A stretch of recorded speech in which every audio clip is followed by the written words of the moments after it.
Hey, so I watched my making numbers video and I realized that I could make it easier for y'all to see.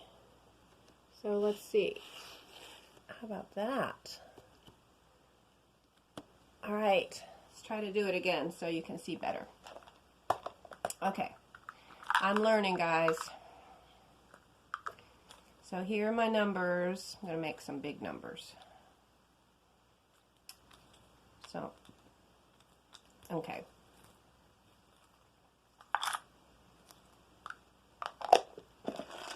I'm going to go ahead and build my bead stairs. Usually we start these lessons by saying, go ahead and build your 2 bead stairs. So then we can be doing something else while they're building their bead stairs. Sometimes they can do it in 2 minutes and sometimes they can do it in 15 minutes. All right. So I am a child who can build a bead stair quickly. So hopefully you can see better now, right? Here, I can make you come even closer. Look at that. Okay, 3, 4, 5, 6, 7, 8, 9,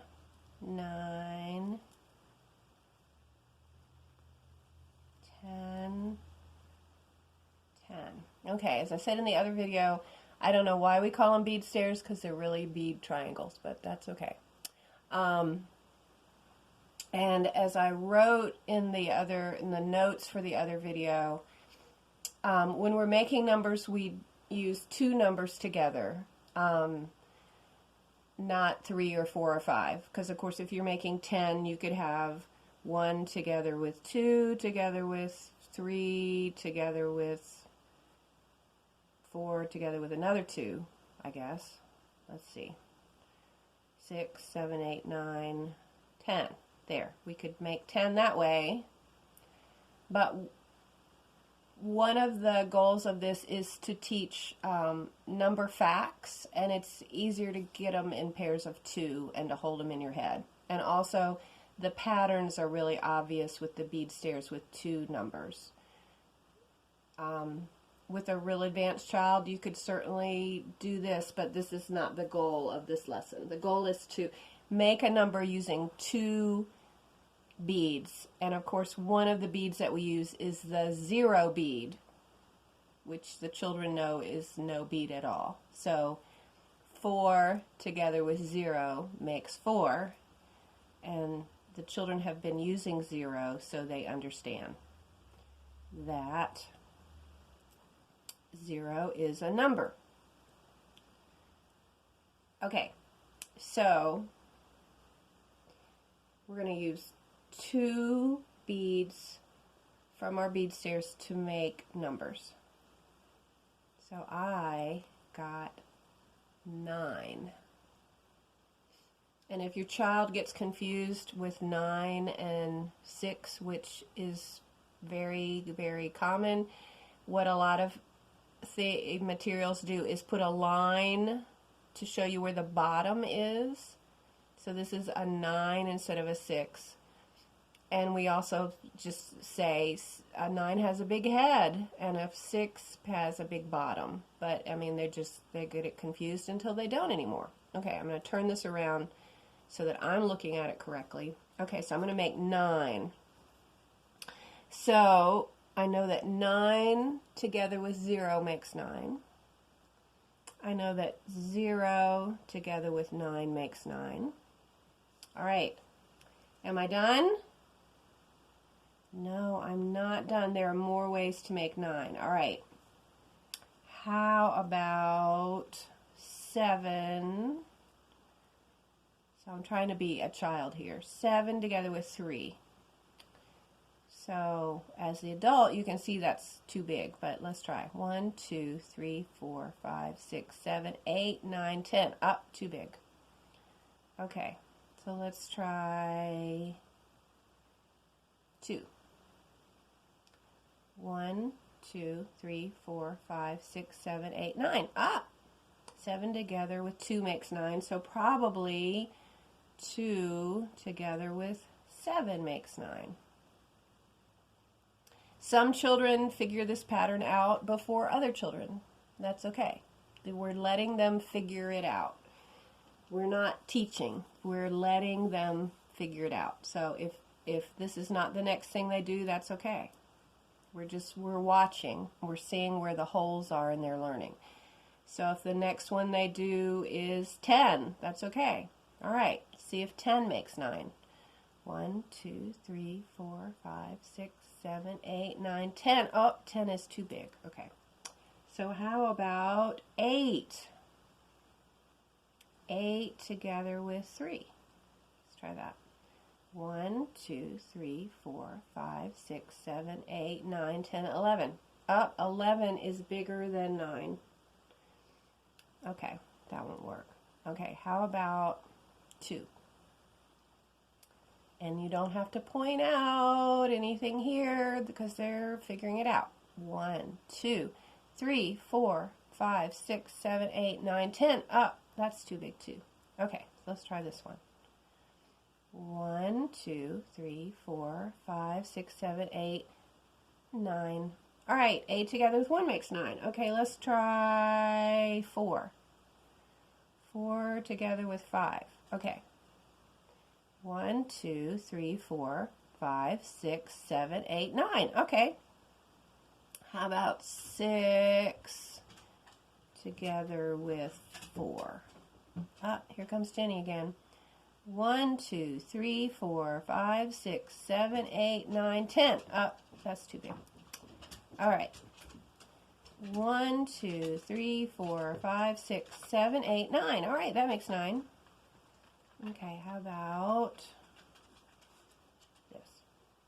1, 2, 3, 4, 5, 6, 7, 8, 9, 10. Oh, that's too big. 1, 2, 3, 4, 5, 6, 7, 8, 9. All right, and maybe the child says, okay, I've made lots of 9s. You say, oh, there are more ways to make 9 with the beads that you have left. Let's see. Okay, how about 8? 1, 2, 3, 4, 5, 6, 7, 8, 9, 10, 11. Oh, too big. This one's too big. All right. 1, 2, 3, 4, 5, 6, 7, 8, 9. All right, there's another 9. So am I done? Not yet. All right. 5 and 6. Okay. 1, 2, 3, 4, 5, 6, 7, 8, 9, 10, 11. Oh, that one's too big. 1, 2, 3, 4, 5, 6, 7, 8. Oh, that's too small. 1, 2, 3, 4, 5, 6, 7, 8, 9. Oh, good. Okay. So, maybe these two go together. Okay. 1, 2, 3, 4, 5, 6, 7, 8, 9. All right, and these are too big. Okay, so let's see how many ways we made 9. 1, 2, 3, 4, 5, 6, 7, 8, 9, 10 ways to make 9. That is so cool. Okay, maybe I, as the adult, would write it down just to reinforce the pattern. Mostly we just write it down so that you at home can see what your child is doing. Maybe so your child will remember to tell you what they're doing, or if the child needs or wants number practice or it's fun. And if it's hard, then they could write 1. They could write 9 together with 0 makes 9, equals 9. And the language we use I'll talk about in a minute in another lesson, but the The language that we use, that we try to remember to use, is 3 together with 2 makes. So this is, we call this a together with symbol, and certainly we also use it as, say, plus, but the idea is that these numbers are together with. 3 together with 2, 9 together with 0 makes 9. Okay, so let's do one more. So I'm going to build my bead stairs back. I'm going to put the 9 away. All right, I'm going to start with 1, 1, 1, 2, 2, 3, 3, 4, 4, 5, 5. Remember, you can share this with your child.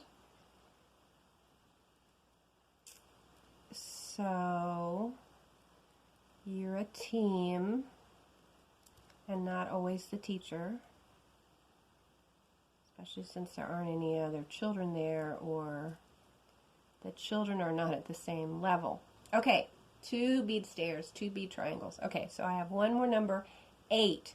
And remember, these lessons are short, so if a child, 15 minutes would be long enough. So if a child makes the number 2 in 15 minutes, that's great. You say, wow, we made the number 2. If a child struggles making the number 2, you say, wow, that was fun, let's do it another day. If a child does 5 letters in 15 minutes, that's great. Then you can say, do you want to do any more? But 15 minutes is a good amount of time. It's mostly judged not by time, but by the child's interest and how hard it is, because it's not supposed to feel hugely effortful. It's supposed to feel pretty easy and fun. Okay, so we're making this number 8. All right, we're going to make all the ways to make 8. So we've got 8 together with 0. Let's see, they still roll. And 0 together with 8. All right, we've got 2 ways to make 8. Okay. How about 1 together with 6? 1, 2, 3, 4, 5, 6, 7. Oh, it's not big enough. All right. 2 together with 6. 1, 2, 3, 4, 5, 6, 7, 8. Okay, so that's another point. Is that they need to touch the beads when they count them. If they know them, if they know this is 7, they don't need to count and they don't need to touch. But when they're counting, they need to touch the beads, because if they don't touch the beads, they tend to make mistakes, which I haven't demonstrated. So a child who's not touching the beads might say 1, 2, 3, 4, 5, 6, 7, 8, 9, 10, 11, 12, 13. So then what I say is, the beads have jumped. We have to slow way down and make sure we touch each bead. Sometimes I also touch from the other side. So we're going to slow way down and count. 1, 2, I'm counting with them. 3, 4, 5, 6, 7, 8. So that's probably the most common mistake is children, for whatever reason, they're overconfident. They want to get through it quickly. That counting is slow and you have to count 1 at a time. All right, so I can't even remember if I got 8. Yes, 8. All right, so I'm going to keep going in the same manner. Say this is a child that likes to count fast. 1, 2, 3, 4, 5, 6, 7, 8, 9, 10, 11. We say, you're counting so fast, your beads have jumped. Let's slow down. 1, 2, 3, 4, 5, 6, 7, 8. Yes, you made 8. I just thought of another mistake that children make, and now I can't remember what it is. All right. So it's really annoying to watch a child count a 7 bead when you know that they probably know that's a 7 bead, but that is what they do until they figure out they don't have to count it. So it's a really advanced child who can say 7, 8. So that's rarely reached in the first, in Montessori preschool. So it's just part of your frustration. When you're counting teen numbers, you can kind of start to model that, but at this level, they just need to count. Counting is important. Okay, so we're making 8, so 5 together with 2. 1, 2, 3, 4, 5, 6, 7. It's not big enough. 1, 2, 3, 4, 5, 6, 7, 8. Okay, it's funny. I am feeling really bored with watching myself count. So I would, as an adult, this is really boring. So don't do it unless you have enough patience to watch children count. So if you are like me right now and have had too much coffee and cannot stand to watch children count things over and over again, don't do this lesson and just save it for another time, because this part is really boring, as you can see. All right, so 7 together with 2. 1, 2, 3, 4, 5, 6, 7, 8, 9. It's too big. You know, and they might say too big and replace it with this one. They might, and you let them count that. 1, 2, 3, 4, 5, 6, 7, 8, 9, 10, 11, 12, 13. Oh, that is so big. So sometimes when they're counting every single bead, I'll put the 2 big ones aside just so they don't count it again, because it's very possible that they would count it again. So I say, this one is too big. All right, I'm trying to remember what I'm doing. All right, 7 together with 1. 1, 2, 3, 4, 5, 6, 7, 8. So if your child is already at the place where he or she just remembers the sequence, that's great too, obviously. Then when the child can just do this, then you're ready for the cup game, which I don't know if I'm going to show next. But anyway, the cup game is for the child who's really internalized these sequences. The other one is the store game. So those are both for practice for children who have internalized these number facts by using the beads over and over and over and over again. All right. So, making numbers part to the more easily seen edition. Thank you. Bye.